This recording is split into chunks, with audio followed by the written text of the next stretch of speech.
என்பது யாரோ பெருந்திரளினிலே ஏடே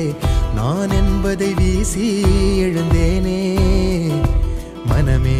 தான் என்பது போகும் பெருங்கணத்தினிலே கூவி வாவென்றொரு வாழ்க்கை சிறு குரலாய் அருளாய் பேச போகாதொரு ஆழம்